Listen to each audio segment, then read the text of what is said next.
Ha llegado el momento de escuchar la palabra de Dios.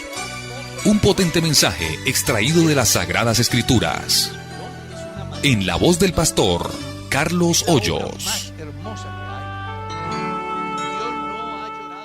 Pastor, un oyente pregunta: Pastor, yo quiero saber si los tatuajes son permitidos, puesto que la Biblia en Apocalipsis 19:16 dice: y en su vestidura y en su muslo tiene escrito este nombre, Rey de Reyes y Señor de Señores.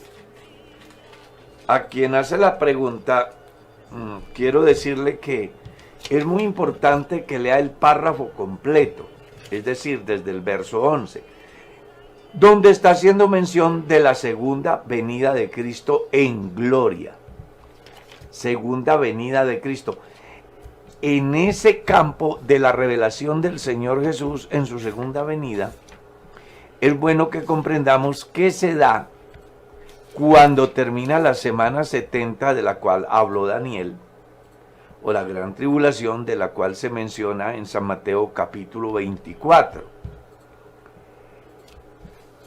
Muestra la Escritura que el Señor Jesús viene a establecer un juicio a las naciones, según San Mateo capítulo 25, verso 31.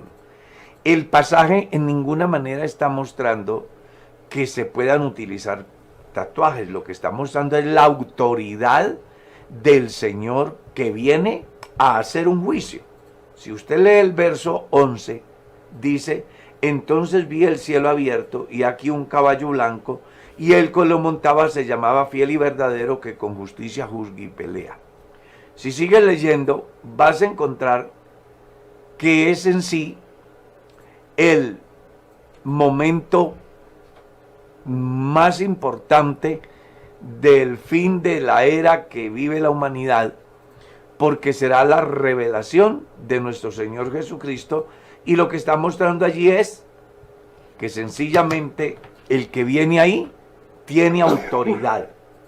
Y es nada menos que el Rey de Reyes y Señor de Señores. En ninguna manera está hablando de tatuajes. Al contrario, si usted lee en el libro de Levíticos capítulo 19, abra su Biblia ya, en el versículo 28 leemos: y no haréis rasguño en vuestro cuerpo por un muerto, ni imprimiréis en vosotros señal alguna, yo Jehová.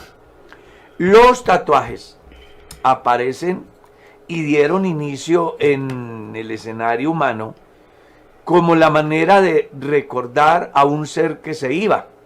Entonces se imprimían el nombre o la imagen de la persona, y es ahí donde Dios sale para decir: venga, eso no es justo, porque si lees a partir del versículo 6 del mismo capítulo, vas a encontrar las demandas de acciones justas, y entre ellas muestra las que no son justas, y una de estas es precisamente hacerse señal en la piel o alguna impresión para recordar o exhibir o hacer publicidad a determinado evento o proyecto. Textualmente dice que no se puede hacer absolutamente nada de eso. Y hay razones. Una, por salud. Dos, porque las personas hasta pierden la imagen que Dios les dio. La misma personalidad desaparece del individuo. Y como si fuera poco, pues está en contravía, porque el profeta Isaías en su capítulo 55 dice que el dinero no se puede gastar en aquello que no sea pan. Y cuando alguien hace esto, pues está invirtiendo el dinero en algo que en primer lugar va en contravía de lo que Dios estipula. En segundo lugar, está invirtiendo el dinero en lo que no es pan. Y en tercer lugar, pues está contaminando su propia sangre, la cual mañana puede ser útil para su propio hijo. Y entonces, así que cuando miramos esto, tenemos simplemente que decir no a los tatuajes dentro del cristianismo. El mundo lo hace. Ahora alguien dirá: hermano, pero yo me hice un tatuaje cuando era inconverso Y ahora que estoy en la iglesia, ¿qué? Bueno, ahí llevar su marca del pasado. Pero los cristianos no deben de hacerse tatuajes porque Dios ha dicho que no. Y si Dios dice que no, yo le sugiero que preste atención, porque Dios tiene la última palabra. Amén. Claro que sí, pastor. Hay un texto muy bonito en la palabra del Señor, dice el capítulo 16 de San Lucas, el versículo 9. Nos están pidiendo que por favor su merced explique ese texto de la palabra del Señor. Evangelio según San Lucas. El rico y Lázaro. Sí, señor. Dice Evangelio según San Lucas, Sí. capítulo 16, versículo 9. Aquí voy a leer. Había un hombre rico que se vestía de púrpura y de lino fino, y hacía cada día banquete con esplendidez. Había también un mendigo llamado Lázaro que estaba echado a la puerta de aquel, lleno de llagas, y ansiaba saciarse de las migajas que caían de la mesa del rico, y aún los perros venían y lamían las llagas. Aconteció que murió el mendigo y fue llevado por los ángeles al seno de Abraham, y murió también el rico y fue sepultado. Y en el Hades alzó sus ojos, estando en tormentos, y vio de lejos a Abraham y a Lázaro en su seno. Entonces él, dando voces, dijo: Padre Abraham, ten misericordia de mí, y envía a Lázaro para que moje la punta de su dedo en agua y refresque mi lengua, porque estoy atormentado en esta llama.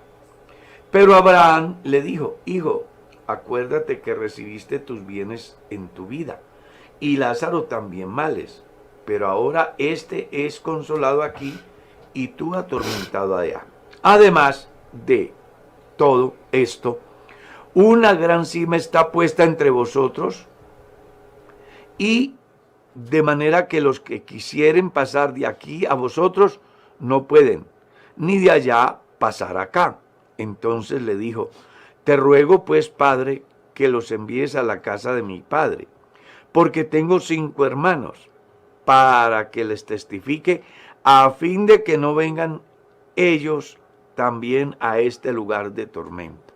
Y Abraham le dijo: A Moisés y a los profetas tienen, óigalos. Entonces dijo: No, padre Abraham, pero si alguno fuere a ellos, de entre los muertos se arrepentirán.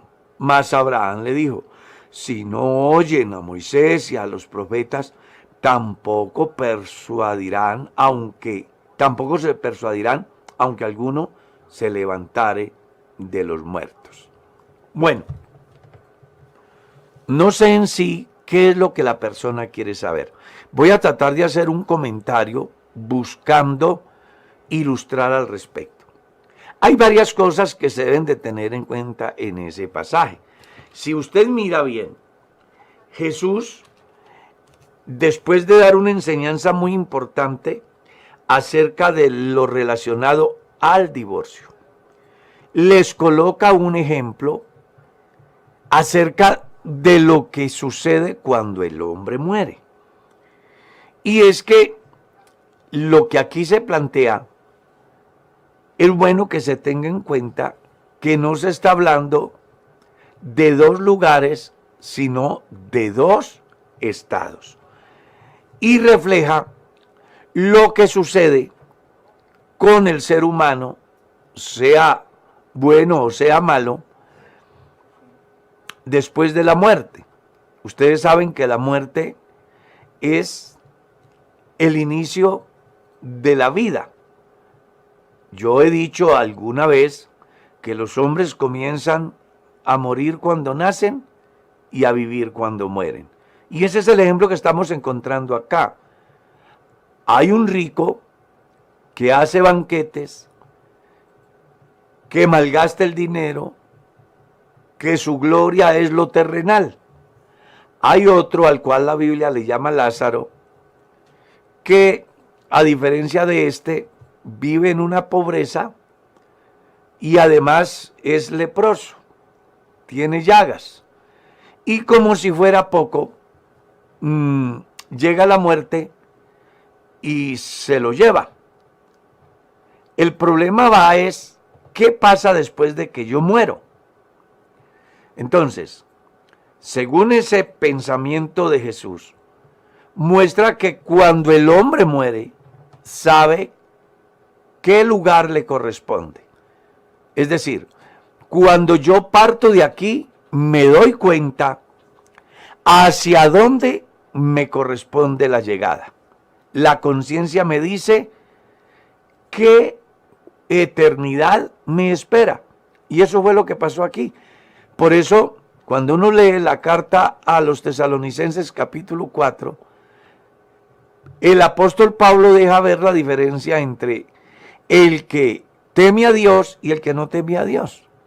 El que teme a Dios se va tranquilo y sus dolientes no deben de entristecerse, porque el que se fue con Cristo tiene esperanza. ¿Quiénes deben de sentirse tristes? Los duelos de aquel que se fue sin Dios. Porque resulta que la muerte es como un sueño, donde la persona reposa hasta el día de la resurrección, eso sí, habiendo partido consciente de lo que le espera después de la resurrección. Si hizo lo bueno, pues tiene la promesa de la vida eterna. Si hizo lo malo, tiene garantizada la condenación eterna. Y eso fue lo que sucedió aquí. El rico se fue con la conciencia llena de lo que representaban sus acciones aquí y que le traería consecuencias en la eternidad. ¿Y qué le espera a un hombre que se muere sin Dios? Bueno, la Biblia dice, el camino del entendido es hacia arriba para apartarse del infierno que está abajo. ¿Qué le espera a un hombre que no teme a Dios? El infierno mismo. ¿Qué le espera a un hombre que teme a Dios? El cielo. El caso aquí es que cuando muere Lázaro se va al seno de Abraham. Es un estado, no es el cielo. Porque al cielo nadie ha subido, según San Juan, capítulo 3, versículo 13. El rico no fue al infierno porque el infierno no se ha estrenado. Según San Mateo, capítulo 25, el verso 31 en lo adelante, usted puede leer y descubrirá que el infierno es el proyecto de Dios para Satanás y sus demonios. E incluso ni ellos están allá todavía, porque el juicio a ellos, como a los que no trataron bien a Israel, no ha sido hecho. Entonces, un estado que le dice, así como a Lázaro le dice que le espera desde que se va de aquí la promesa de la vida eterna y entre tanto tiene un agradable sueño, no así al rico, que su sueño es una tortura, es una pesadilla y que perdura hasta el día del juicio para seguir enfrentando lo que será la condenación eterna. Eso es lo que yo puedo explicarle con relación a ese pasaje. Amén. Sigamos. Sí. Pastor, es tan amable y me explica lo que dice la Biblia en Génesis capítulo 3, verso 15. Y pondré enemistad entre ti y la mujer, entre tu simiente y la simiente suya. Esta te herirá en la cabeza y tú le herirás en el calcañar. Es la primera profecía mesiánica. Es la primera vez donde Dios, después de que el hombre ha caído en pecado, le hace saber al mismo Satanás que vendrá la restauración del hombre. Y al hombre le hace saber que a pesar de su fracaso, en el proyecto de Dios hay una oportunidad. La simiente de la mujer que aparece ahí es Cristo. Sencillamente de Jesús se habla. Esa es la simiente de la mujer, que vendría a aplastarle la cabeza al que había causado el daño al hombre. Y Satanás, cuanto lograría dañar a la simiente de la mujer, es decir, a Cristo, sería su calcañar. porque él le herirá en la cabeza y tú le herirás en el calcañar. Es decir, hablando acerca de la autoridad de Jesús en su manifestación, haciendo posible a través de su obra la salvación de los mortales. Entonces, cuando miramos el pasaje, lo que tenemos que entender es que es una profecía mesiánica, que está mostrando hacia el futuro lo que sería la obra redentora del Señor Jesús. Y es bueno también que la persona que tiene la inquietud comprenda que ninguna mujer tiene simiente. Entonces, de la mujer se está hablando de María, de la simiente se está hablando de Jesús. ¿Por qué la mujer no tiene simiente? ¿Y por qué aquí aparece una mujer con simiente?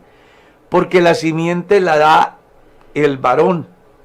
Y en este caso, la mujer da el cuerpo. Aquí, María no tuvo relaciones sexuales y por eso aparece como la simiente de la mujer, porque Jesucristo fue engendrado por obra y gracia del Espíritu Santo, como lo menciona San Mateo capítulo 1, del verso 18 al 23. Amén. Sigamos. Amén. Pastor, nos preguntan, buenos días, cuando Pablo dijo estar en el tercer cielo, ¿qué quiere decir? ¿Allá van los muertos que murieron en Cristo o allá es donde se irá cuando se haga el tribunal de Cristo o el juicio ante el Señor? Lo que Pablo está enseñando en el pasaje es acerca de una situación que él vivió en su vida de intimidad con Dios. Y él hace alusión a él para desvirtuar los mensajes de los falsos apóstoles que querían echar por tierra todo lo que Dios había hecho a través de él en medio de la iglesia. Y entonces aquí él está diciendo, conozco a un hombre, si en el espíritu no lo sé, si en la carne no lo sé. Lo que sí sé es que fue trasladado hasta el tercer cielo, donde escuchó y vio cosas que no les permitió a los seres humanos. La Biblia no dice si los cristianos van a ir a un tercer cielo o no. La Biblia simplemente habla del cielo, en el caso de la salvación de los seres humanos. Es bueno entender que aparece plural. Nosotros esperamos, según sus promesas, cielos nuevos. Hay algunos que piensan que hay el cielo de las aves, el cielo de los astros o estrellas o planetas y el cielo de Dios. Pero pues esos son conjeturas que sacamos muchas veces los lectores de la Biblia. Lo que está claro es que Pablo lo que está mostrando aquí es que ha tenido una experiencia muy grande con Dios y que sin duda alguna debía de hacer ver a la iglesia en Corinto que quien estaba hablando tenía la autoridad espiritual, autoridad moral y autoridad en el conocimiento en razón a las vivencias que había tenido con Dios. Razones por las cuales debían de aceptar el mensaje que él les escribía y así no prestar atención a los mensajes de los falsos apóstoles que se habían levantado en ese tiempo. Amén. Sigamos. Pastor, voy a hacer una pregunta que ha hecho una hermana varias veces. Yo he dejado de orar en las mañanas porque mi esposo me dice que no lo dejo dormir. Yo quiero saber si es malo o qué. Pues claro, cuando usted interrumpe la comunicación con Dios por darle gusto al hombre, pues automáticamente está malo. Si se puede ir para otra parte, se puede ir para otro lugar a orar. Claro, si lees bien el libro de los Hechos, usted encuentra que los apóstoles ante la presión de quienes no querían que ellos hicieran lo que Dios les había encomendado, ellos les dijeron, juzgad vosotros si es justo obedecer a los hombres antes que a Dios. Claro. Y solamente basta con que lea el libro de Daniel y encuentra inclusive la prohibición de orar. Y con más gusto Daniel oraba abriendo su puerta hacia Jerusalén. Entonces aquí el cristiano debe de entender que una cosa es la vida de pareja y otra cosa es la vida devocional.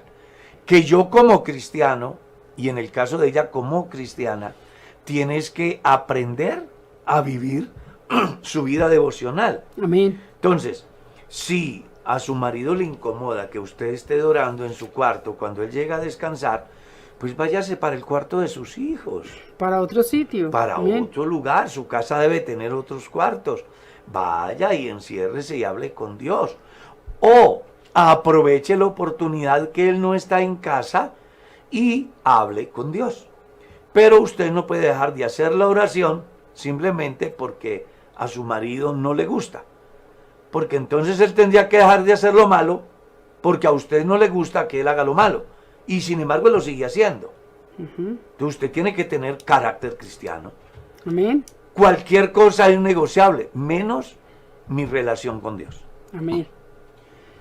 Dice, pastor, Dios los bendiga. Mi pregunta es la siguiente: ¿por qué el apóstol Pablo en el capítulo 16, versículo 37, dice, no dice, ya lo buscamos, dice ser romano, dice ser ciudadano romano? Allá.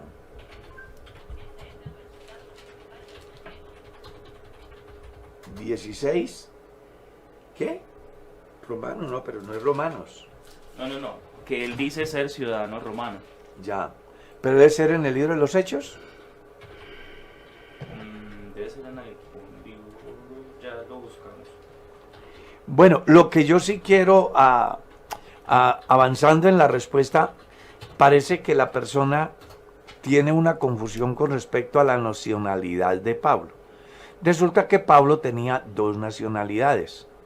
Una que era judía por causa de su madre y otra que él había adquirido, ¿ya? Como puede suceder a cualquier persona, yo puedo hacerme ciudadano americano y a la vez ser colombiano, o ciudadano español y ser ciudadano colombiano. Lo que no sé qué es la inquietud de la persona. Esa en particular, porque decía ya. Pablo ser ciudadano romano. Ah, ya. Sí, fue una estrategia que Pablo utiliza para presentar su defensa y dejar sin argumentos a quienes querían condenarle. Si usted lee bien el pasaje, descubre que cuando ellos se dan cuenta que era romano, claro, Sí, las cosas se complicaron porque según la norma no podían hacerle ese juicio a un ciudadano romano. Amén. Pastor, cuando un cristiano contrista al Espíritu Santo y vuelve a arrepentirse, o sea, se aparta, vuelve a arrepentirse, ¿qué pasa? ¿Vuelve el Espíritu Santo a él o ya queda contristado? No. ¿Y qué pecados contristan el Espíritu Santo? Todo pecado contrista al Espíritu Santo. Amén. Todo. Una mentirita blanca, una mentirita necesaria, cualquier actitud que vaya en contra de lo que Dios enseña, contrista al Espíritu Santo. Recuerde que contristar es el equivalente a entristecer. Es algo así como cuando usted en su casa da unas directrices a sus hijos y ellos hacen lo contrario. Ujú. ¿Cuál es su reacción? Su reacción es, en muchos casos, de ira, en otros casos de dolor y en otros casos de tristeza. Ese mismo fenómeno se va a dar en la relación de Dios con sus hijos. Hay veces que nosotros cometemos pecados que Dios se aira y nos castiga severamente. Según dice la carta a los Corintios, el mal uso de la Santa Cena provocó que muchos cristianos fueran castigados con enfermedades, inclusive murieran. ¿Ya? Otras veces a Dios le da tristeza y en este caso, cuando un cristiano peca, Dios siente tristeza porque sabe lo que está perdiendo de alcanzar esa persona a causa de su comportamiento. Algo así como cuando usted tiene el mejor proyecto para su hijo y él se tira a la carrera por cualquier locura. Y luego usted ve el futuro incierto de su hijo. Usted le da tristeza de ver que usted le puso todo Sí. y él no lo aprovechó. Dios, al darnos su bendito y santo Espíritu, nos abre un camino lleno de oportunidades, las cuales se han de ver a través de frutos, dones, ministerios, resultados. Pero que un cristiano, a causa del pecado, pues deja de que esa obra de Dios se dé en el tiempo que Dios quiere. ¿Qué pasa entonces si ese que contristó al Espíritu Santo se reconcilia?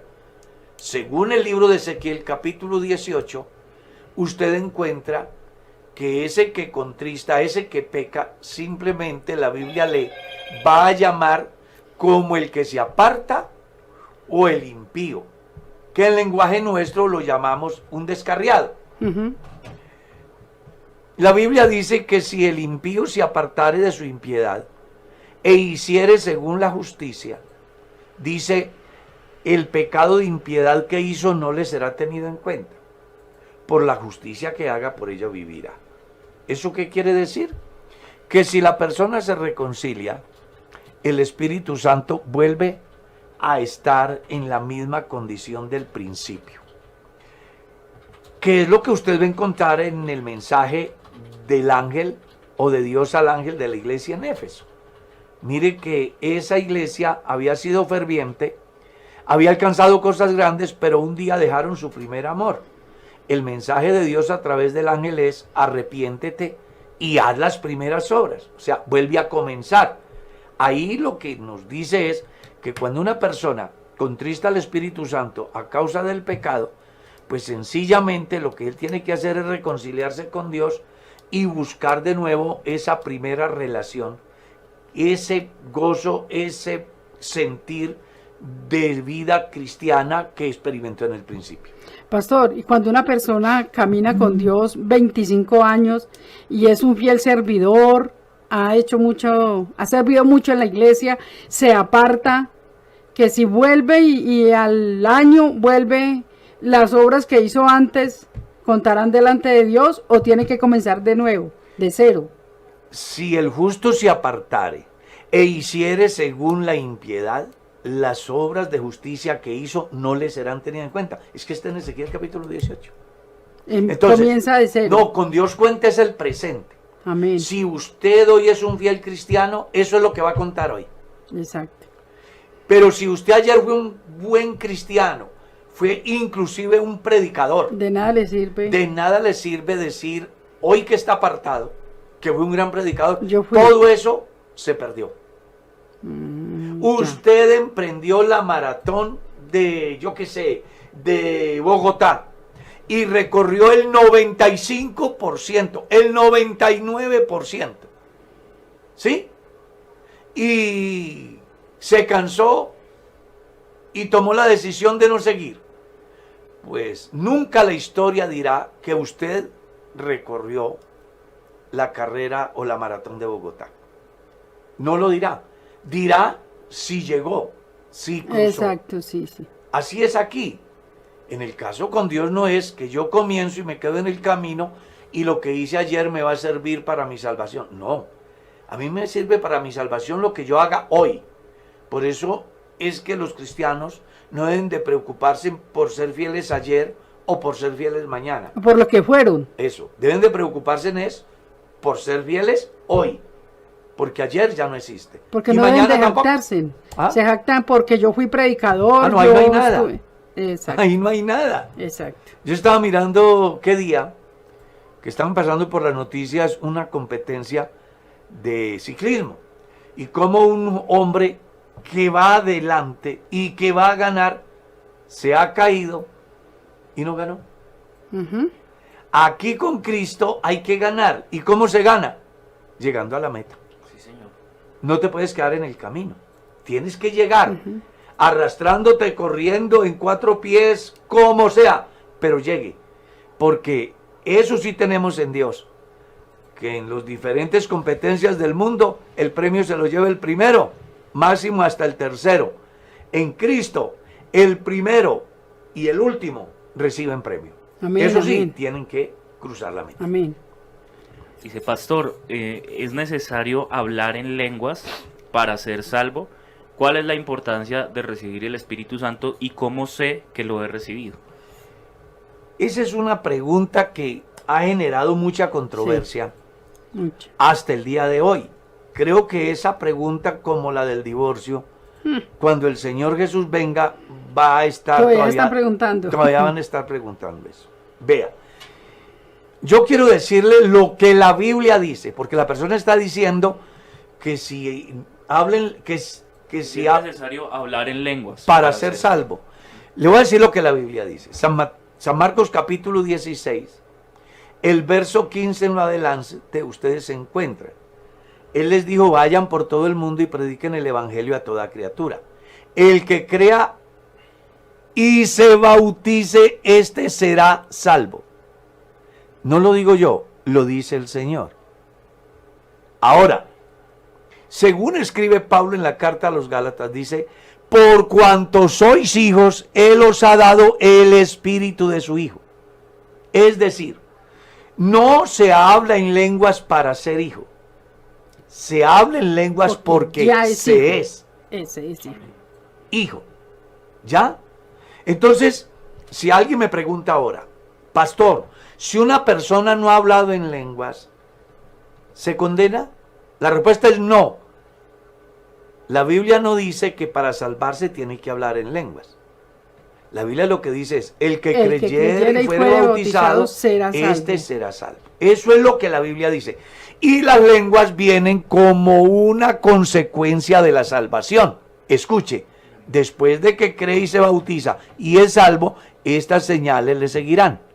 En mi nombre echarán fuera demonios, hablarán nuevas lenguas, tomarán en las manos serpientes, y si bebieren cosas mortíferas no les hará daño.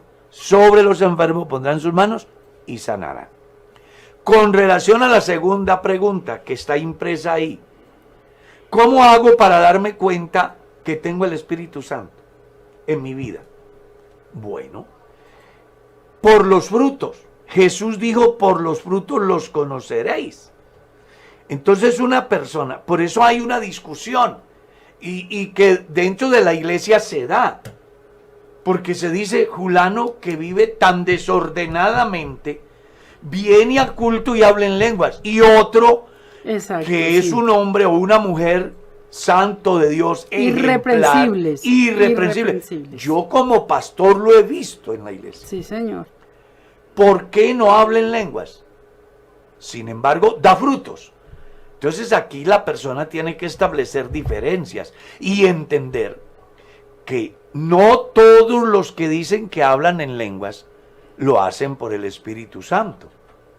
Como tampoco podemos decir aquí que el hablar en lenguas no sea parte de la vida cristiana.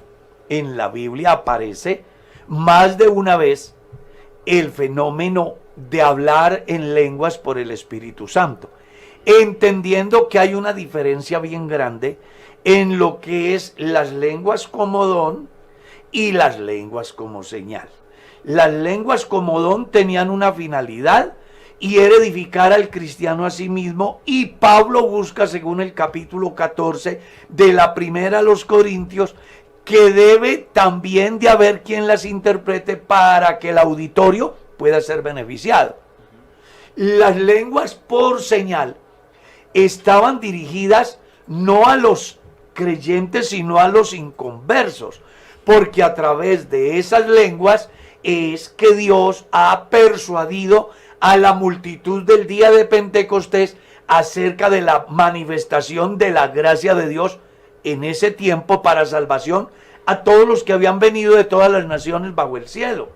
Porque dice la Biblia que ellos se quedaron atónitos al escuchar que les hablaban en su propia lengua. Y se maravillaban, decían, mirad, ¿no son galileos todos estos que hablan? ¿Cómo pues les escuchamos en nuestra propia lengua las maravillas de Dios? Y otros decían, están borrachos.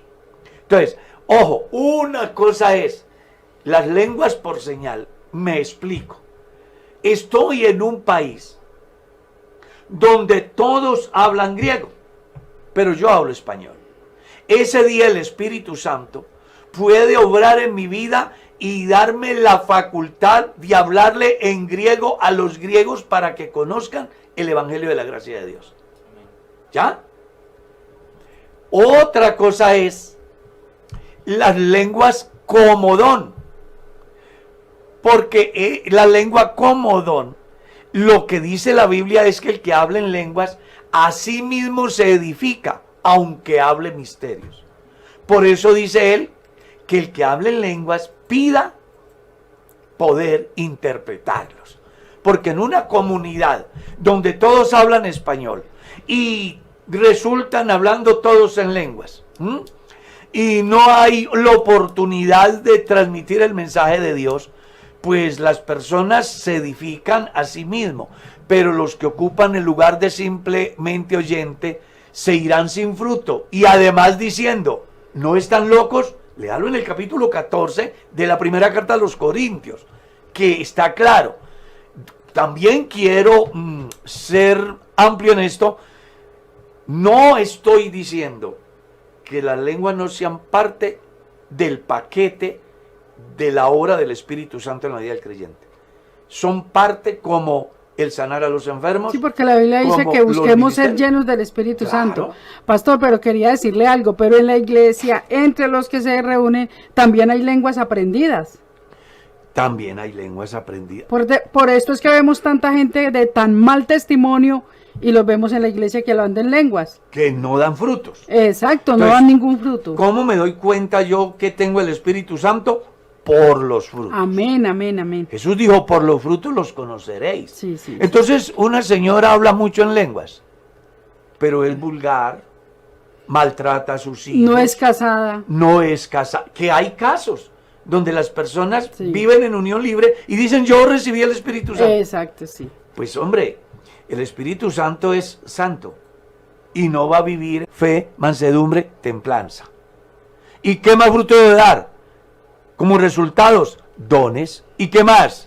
Ministerios. ¿Y qué más? La cosecha de todo eso. ¿Y cuál es la cosecha de todo eso? Ver las acciones de gracias de los santos en razón a la presencia de Dios en su vida, que se ha convertido en un instrumento útil para los que están a su alrededor, causando en ellos bienestar espiritual, conocimiento, edificación, exhortación y consolación. Amén. Amén. Pastor, nos preguntan por Radio IPUC. Dice, ¿cuáles son los pecados de muerte acerca de los cuales habla la primera carta de Juan, el capítulo 5, que por los cuales dice que no se debe orar? Bueno, en el orden bíblico, todo pecado es de muerte, porque si la persona se muere en pecado, se perdió. Pero hay un pecado que usted lo encuentra registrado desde los días de Jesús hasta el apóstol Juan, y que también va a hacer mención de ese pecado el escritor a los Hebreos en el capítulo 10, el verso 26 en lo adelante. Entonces Juan dice, hay pecado de muerte por el cual digo, no se ore. Se está refiriendo al pecado de la indiferencia hacia Dios, teniendo el conocimiento de Dios. A ver, Jesús dijo, todo pecado le será perdonado al hombre. Inclusive puede pecar de diferentes maneras, pero el que blasfemare contra el Espíritu Santo, dice, no tiene perdón ni en este siglo ni en el venidero. Algo así como, este siglo son 100 años y el otro siglo son 100, son 200 años. Es decir, la persona tendría que vivir más de 200 años en el tiempo de Jesús para poder aspirar a que le perdonaran el pecado. Pero como desde determinado tiempo para acá la vida del hombre llega a 80 años, pues entonces quiere decir que si blasfema contra el Espíritu Santo, no tiene perdón. Ahora bien, nadie puede blasfemar de algo que no conoce. Entonces aquí se habla de un pecado de conocimiento. Es decir, yo sé que el Espíritu Santo es una realidad. Además, tengo testimonio de que ha obrado en la vida de otros y en mi propia vida. Amén. Un día cualquiera tomo la decisión de rebelarme y de blasfemar contra esa vivencia gloriosa que he experimentado. Entonces, además de blasfemar, pararme ahí y no reflexionar, no reconocer, no volverme, pues entonces me voy a perder. En la carta a los Hebreos, capítulo 10, el verso 26 dice: porque si pecáremos voluntariamente, después de haber recibido el conocimiento de la verdad, ya no quedan más sacrificios por los pecados, sino una horrenda expectación de juicio y de hervor que ha de consumir a los incrédulos. Y les coloco un ejemplo. Porque si el que viola la ley de Moisés ante 2 o 3 testigos debía morir irremediablemente, ¿cuánto más pensáis que merece aquel que pisotea al Hijo de Dios, que tiene por inmunda la sangre del pacto en la cual fue santificado, e hiciere afrenta al Espíritu de gracia? ¿Qué es lo que el escritor entonces le está diciendo? Hay una medicina para perdonar o sanar esa enfermedad llamada pecado. Yo la conozco. Yo la he sentido obrando en mi vida esa medicina. Pero un día me rebelo, apostato de la fe, y le atribuyo a Satanás lo que Dios me dio. Eso es el pecado del cual dice Juan, no le será perdonado. Le será perdonado. Del cual Jesús dijo, no le será perdonado. Y del cual Pablo o el escritor a los Hebreos dice que no tiene oportunidad. Porque si esa persona se muere en esa condición, no hay nada. No hay nada. Pastor, es que es muy grave cuando una persona conoce a Dios, ha tenido experiencias con Dios y vuelve atrás. Claro. La Biblia dice, le fuera mejor no haber conocido el camino de la verdad, Claro. que después de haberlo conocido, volverse atrás del santo mandamiento. Ahí tiene. Esa es la mejor explicación a la inquietud de nuestra amiga o nuestro amigo o hermano. Entonces recuerde, el pecado que Dios no perdona, el pecado por el cual dice Juan, no se ore, el pecado del cual habla el escritor a los Hebreos que no tiene solución, es aquel del hombre que se vuelve un hereje, un blasfemo contra la obra del Espíritu Santo que él un día experimentó. Porque, ojo, no se le está diciendo en ningún caso a los inconversos. Si usted mira bien, el mensaje de Jesús es a los judíos. Amén. Que conocían perfectamente la ley, los profetas y los salmos, y que entendían que el Espíritu de Dios actuaba en el hombre. Si lo miras en la carta de Juan, está hablando directamente a la iglesia a través del apóstol Juan. Y si lo miras en la carta a los Hebreos, está dirigido directamente a la iglesia. Razones que hace que Pablo diga un día, palabra fiel y digna de ser recibida por todos, que Cristo Jesús vino al mundo para salvar a los pecadores, de los cuales yo soy el primero, habiendo sido yo antes que un blasfemo. Pero antes, no es lo mismo que una persona que conoce la verdad se vuelva del santo mandamiento, como decía la hermana Mercedes, a una persona que no sabe qué es el evangelio. Exacto. Por ignorancia, Que no tenga el comete conocimiento. locuras. Por eso tenga mucho cuidado en su iglesia cuando hace juicios a hermanos en determinados momentos y no mide consecuencias. Porque como usted mira es el ayer o el inmediato pasado, y resulta que Dios está mirando es el inmediato presente del penitente. Y entonces se meten en campos ajenos y pueden resultar blasfemando contra el Espíritu Santo. Es muy delicado. Pastor, para un cristiano, sea hombre o mujer, que toda la vida han caminado con Dios, bueno, han sido excelentes cristianos, llega a su edad ya muy adulta y vuelve otra vez como que vuelven a ser niños Ya. y comienzan a cometer cosas o a decir cosas o a hacer cosas que no son de cristianos, Sí. que si eso le afectará su vida espiritual, como él no es consciente ya de lo que está haciendo. Esa respuesta ya es muy conceptual. En la Biblia no aparece un texto que diga, los pecados que cometan las personas en el tiempo de demencia no les serán tenidos en cuenta. O los pecados que cometa la persona en el tiempo de demencia les será tenido en cuenta. Eso no lo dice la Biblia. Eso no lo dice la Biblia. O sea, Entonces, a la inquietud de las personas que están preguntando, ¿qué consejo les daría a usted? Bueno. Porque dicen que ha sido muy buen cristiano, bueno, pero que ahora está tan anciano que ya hace ya cosas... perdió la noción Sí, del tiempo, perdió, del sí. alimento, de Que sus parece un necesidades. niño, parece un Claro, niño. claro. Entonces, Es un- que si eso le... Ellos están Ojo, preocupados por ojo, eso. Voy a dar mi punto de vista. Es un concepto. Es un concepto, no es el punto de vista de la iglesia, porque a la iglesia, a través de los padres de la iglesia, no les he escuchado una posición.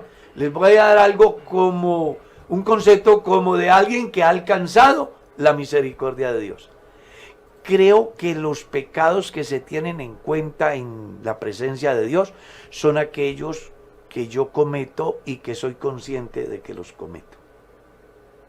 ¿Ya? Sí, porque ya no saben ni qué está haciendo. En ese estado es muy complejo y Sí. no, en mi caso personal, no me atrevería Sí. a condenar a alguien porque de todas maneras los seres humanos tenemos un problema llamado memoria, que es una bendición. Estaba mirando, por ejemplo, en estos días algo muy importante. Hay una bailarina de ballet que ha entrado en esa etapa de demencia, ¿sí?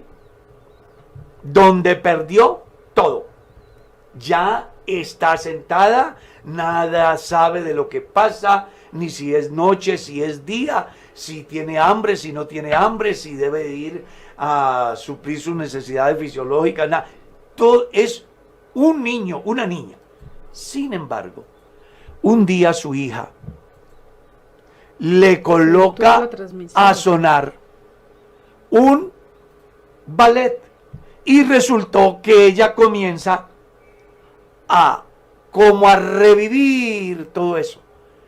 Y entonces es bueno que las personas comprendan, esto lo hago como un ejemplo. Puede ser que hay alguna pequeñez de lo que pudo ser su pasado y que puede afectarle en el momento, pero que no lo hace de una manera consciente. Entonces, yo en ese caso no me atrevería ni a salvar ni a condenar. Yo lo que haría es orar para que Dios en su misericordia pues tenga en cuenta el tiempo de su vida cabal donde se supo conducir en el camino de Dios y que este tiempo donde ya él ha perdido la noción de todo pues esté solamente bajo la misericordia de Dios. Amén. Aclaro, es un concepto ¿qué? Personal. El tiempo se nos fue.